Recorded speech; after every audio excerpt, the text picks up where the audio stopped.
Assalamualaikum warahmatullahi wabarakatuh.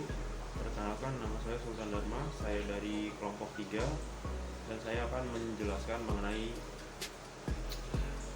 evolusi industri 4.0 dari masa ke masa terhadap keseimbangan sumber daya manusia di Indonesia.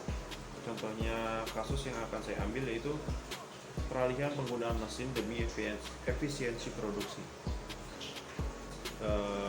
Perlu kita ketahui mengenai sejarah revolusi industri.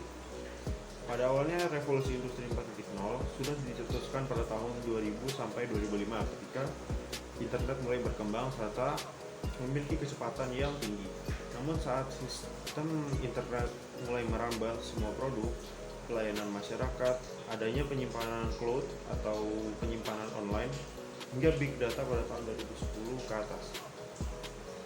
Nama revolusi industri 4.0 semakin dikenal dan semakin besar. Memang industri 4.0 membuat sistem otomasi menjadi semakin dikenal dan diterapkan di berbagai aspek industri. Akhirnya, mulai banyak pekerjaan yang hilang, yang digantikan dengan teknologi yang bertujuan meningkatkan efisiensi produksi dan meningkatkan produksi. Namun dengan melihat kemajuan zaman dan teknologi ini adalah salah satu resiko yang harus kita hadapi dan kita harus mencari jalan tengah untuk menciptakan keseimbangan yang menjunjung tinggi. Revolusi industri telah mencatat bahwa revolusi 1.0 merupakan penemuan mesin uap dalam proses produksi barang. Penemuan pertama ini penting sekali. Mesin uap mampu menggerakkan berbagai macam mesin lainnya dengan efisien dibandingkan pada masa sebelumnya yang menggunakan tenaga manusia, hewan, tenaga angin, dan sejenisnya. Penemuan mesin uap diikuti dengan penemuan-penemuan lain yang meningkatkan produktivitas di dunia industri. Kemudian ada sejarah revolusi industri 2.0 atau revolusi kedua. Revolusi industri kedua terjadi di awal abad ke-20 melalui penemuan tenaga listrik yang mengubah produksi barang saat itu. Penggunaan listrik di dunia industri mampu meningkatkan efektivitas dan efisiensi secara luar biasa dibandingkan dengan tenaga uap. Penggunaan tenaga listrik diikuti dengan banyak penemuan brilian lainnya, seperti ban berjalan di pabrik atau konveyor, kemudian bola lampu, radio, televisi, dan lainnya. Kemudian ada sejarah revolusi 3.0 atau revolusi ketiga. Setelah penemuan listrik, revolusi industri ketiga mengalami perkembangan yang sangat pesat. Di bidang teknologi, digital dan komputer, teknologi digital secara cepat menggantikan teknologi analog. Maksud saya teknologi analog dan komputer digunakan secara masif di berbagai aspek kehidupan. Berbagai mesin diciptakan dengan otak komputer sehingga bisa melakukan pekerjaan seperti pekerjaan manusia pada umumnya. Dengan ketelitian komputer yang telah didesain sedemikian rupa sehingga dapat memenuhi keinginan pembuatnya.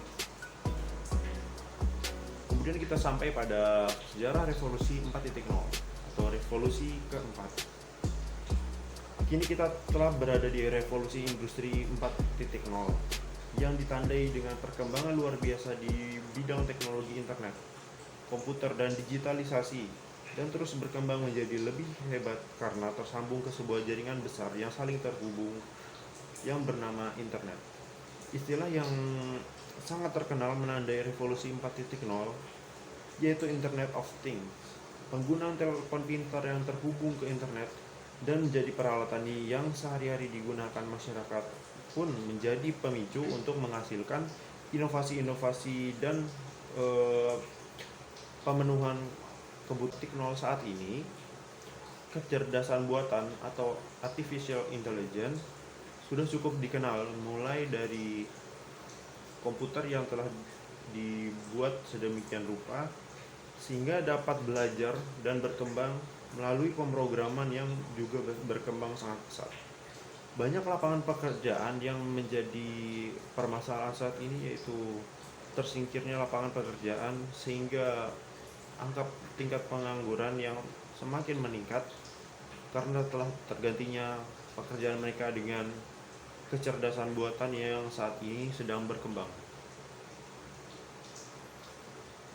Nah, ini merupakan masalah besar yang harus kita selesaikan karena